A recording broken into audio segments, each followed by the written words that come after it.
Assalamualaikum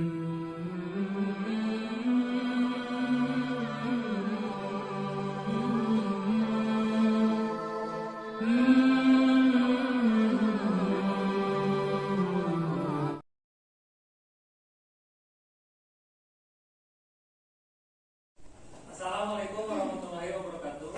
Waalaikumsalam warahmatullahi wabarakatuh. Apa kabarnya hari ini? Alhamdulillah luar biasa. Allahu Akbar. Oke, tetap semangat ya. Kita bertemu lagi di pertemuan kedua. Masih membahas tentang besok. Sebelum kita mulai pembelajarannya, kita harus berdoa terlebih dahulu ya. Silakan berdoa. Kita absen dulu ya. Ya, Pak. Nah, pertemuan kedua ini kita masih melanjutkan dari pertemuan kemarin ya.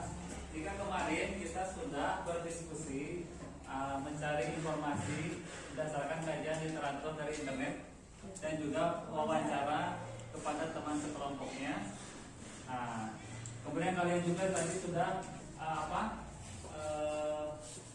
mengirim filenya itu dalam Google Form ya. Nah, sekarang hari ini tugas kalian akan mempresentasikan dari hasil diskusi yang kemarin. Perlu diperhatikan juga nanti ketika intonasi. Nah, ya intonasi perhatikan penguasaan materi. Terus nanti ketika temannya sedang presentasi di depan, nanti kalian kelompok lain mendengarkan dan menanggapi. Diharapkan ini ada komunikasi yang sangat bagus nanti ya. Baik Pak, Pak izin bertanya. Iya. Untuk presentasi nanti hanya materi yang kita pelajari atau materi yang dari kelompok lain juga? Iya, pertanyaan yang sangat bagus. Nanti yang kita presentasikan itu adalah materi sesuai kelompok kita. Gitu ya, sesuai kelompok kita saja. Baik Pak, terima kasih. Iya, sama. Kalian boleh duduknya per kelompok ya. Baik Pak. Presentasinya satu orang yang mau Sesuai bagaimana? Kalau banyak materinya bagi-bagi. Soal satu, soal dua, nomor satu itu yang grafiknya nomor satu, yang ini nomor dua. Grafik kamu nomor ini Sarah. Apa yang ngejelasin grafiknya? Kamu Ya, aku main soal tadi awal. kamu grafik Zira soalnya scan kamu pahami lagi dulu.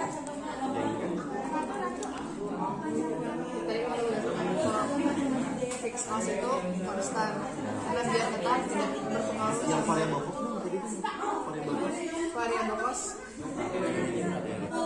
hasil wawancara tadi. Untuk tadi kan kita itu dapat materinya dari kemarin kita dapat materinya dari literatur dibaca sama wawancara. Kalau yang dari wawancara dari teman itu dipaparkan lagi apa enggak Pak waktu presentasi? Iya, nanti Pak presentasi dari literatur disampaikan, dikasih wawancara juga disampaikan. Disampaikan tadi. Baik Pak, terima kasih. Oke, sudah dibagi-bagi. Kira-kira yang mau berbicara nanti di depan siapa aja bisa? Nanti satu kelompok ke depan aja semua. Ya, nanti mau dibagi-bagi ngomongnya silakan. Kelompoknya satu orang.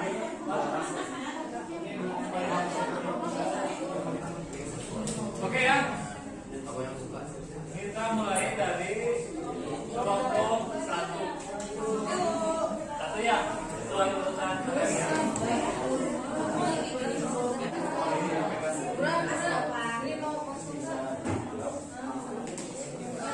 Ini dipegang dulu ya. Enggak, bukan. Pegang dulu.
nomor absen 25 dan rekan saya. Nama saya Siti Sonia Ekima, nomor absen 33. Nama saya Rizkira, absen 07.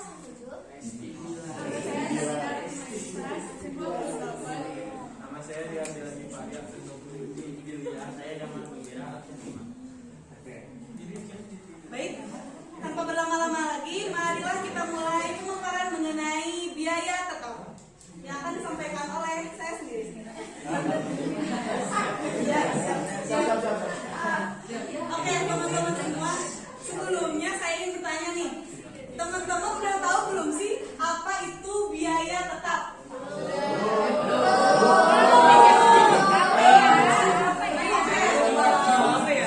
Oke, akan saya paparkan ya, supaya teman-teman tahu apa sih itu biaya tetap. Nah, jadi biaya tetap itu adalah sebuah biaya yang tetap harus dikeluarkan oleh perusahaan atau pelaku usaha, maupun biaya tersebut harus dikeluarkan saat perusahaan atau pelaku usaha tersebut itu berproduksi ataupun tidak melakukan produksi. Nah, biaya tetap ini bersifat tetap atau tidak mengalami perubahan atau statis. Nah, karena biaya tersebut harus selalu dibayarkan oleh perusahaan atau pelaku bisnis dalam kondisi apapun, meskipun tidak menghasilkan output barang atau jasa. Nah, jadi sudah tahu apa sih itu biaya tetap? Siap, sudah. Biaya sudah berubah. Biaya Konsisten. yang harus tetap dikeluarkan walaupun perusahaan melakukan produksi ataupun tidak melakukan produksi. Jadi biaya tersebut harus tetap dikeluarkan. Nah, begitu. Apakah bisa dipahami untuk pengertian dari biaya tetap ini? Bisa. Nah, tadi kami telah mewawancara Kang Septian. Ya. Nah, kami juga bertanya apa sih itu biaya tetap menurut pendapat Kang Septian? Apa teh? Menurut Kang Septian, biaya tetap adalah biaya yang bersifat tetap yang tidak mengalami perubahan. Oke, kurang lebih betul ya pendapat dari Kang Septian. Jadi biaya tetap biaya yang harus tetap dikeluarkan. Nah, apa aja sih kira-kira teman-teman contohnya bisa menebak biaya yang harus tetap dikeluarkan? Biaya bangunan.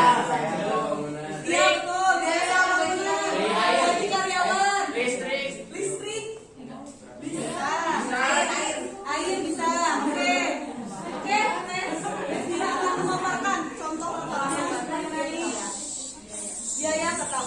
Contohnya yang pertama yaitu sewa gedung, perawatan mesin, gaji pegawai, pajak, biaya asuransi, biaya pembayaran pinjaman dan sebagainya.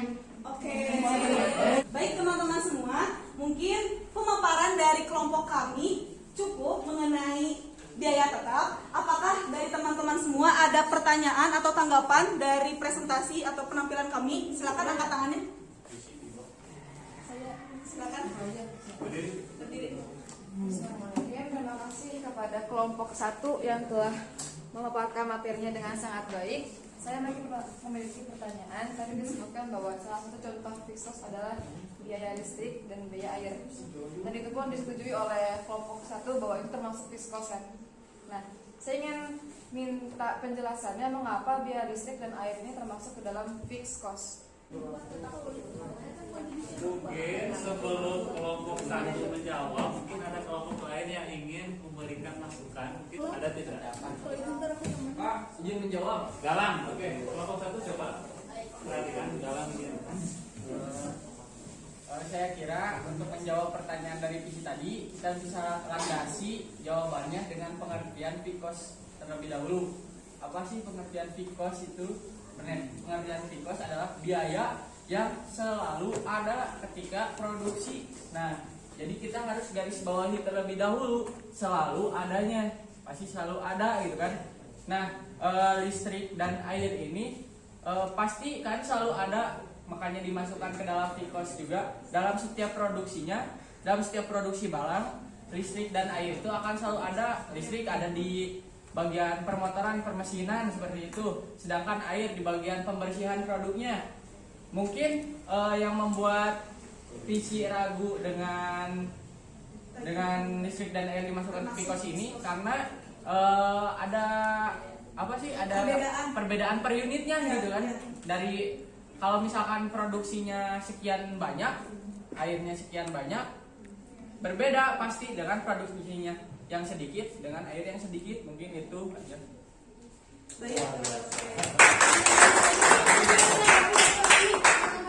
Oke, silakan. Iya. Tadi kan udah ini ya. Langsung aja Pak. Oke. Untuk menanggapi yang tadi visi, benar yang kata Galang juga, sependapat aku sama Galang kenapa ini harus dimasukin ke fixed cost. Nah selain itu juga kan menurut aku biaya listrik sama air itu masuk ke biaya tetap. Kenapa harus? Karena yang berubah itu bukan dari, kalau di fixed cost ya, bukan dari jumlah, tapi kebanyakan dari jenis kayak bahan baku. Kenapa masuknya variable cost? Karena bisa berubah itu jenisnya, bukan kuantiti atau banyaknya, kayak gitu. Jelasnya lagi bisa tanyakan ke Pak Jena. Tapi ini dulu nanggapi lagi. Silakan. Oke. Baik, tadi kalau sesuai dengan pengertian fixed cost dan variable cost. Fixed cost adalah biaya tetap yang tidak berubah, yang walaupun tidak berproduksi, walaupun jumlahnya meningkat, harganya tetap sama. Sedangkan kalau variable cost adalah biaya yang berubah seiring dengan penambahan kuantitas, jelas-jelas kuantitas jumlah yang diproduksi, bukan jenis. Jenis mungkin iya termasuk, cuman di sini yang mempengaruhi adalah jumlah dari barang yang diproduksi sendiri. Dan tadi juga saya sudah membaca dari salah satu literatur bahwa kenapa tagihan listrik dan juga tagihan air ini termasuk ke dalam fixed cost atau biaya tetap, karena suatu perusahaan itu apabila dia tidak berproduksi, tetap saja memang saja tagihan air atau listriknya itu akan berkurang, tetapi tidak akan menjadi 0 rupiah. Jadi akan tetap ada pembayaran yang dibayarkan tagihannya gitu dari pemerintah terhadap instansi atau perusahaan atau pelaku usaha tersebut. Begitu Tevisi. Luar biasa. Intinya berarti mau produksi mau tidak produksi biaya listrik dan air tetap ada. Iya. Berarti udah 5 kelompok tampil ya. Selanjutnya itu nanti kita akan belajar menghitung. Menghitung PP rupiah, menghitung PP unit. Nah, dengan berbagai macam soal gitu kan. Jadi ada satu contoh soal, terus nanti dianalisis. Jika seperti ini bagaimana gitu. Seperti itu ya. Siapa? Baik, nah untuk itunya jangan lupa untuk hasil diskusi barusan ya dikirim di Google Form ya. Baik, terima kasih atas perhatiannya. Wassalamualaikum warahmatullahi wabarakatuh. Waalaikumsalam warahmatullahi wabarakatuh. Terima kasih.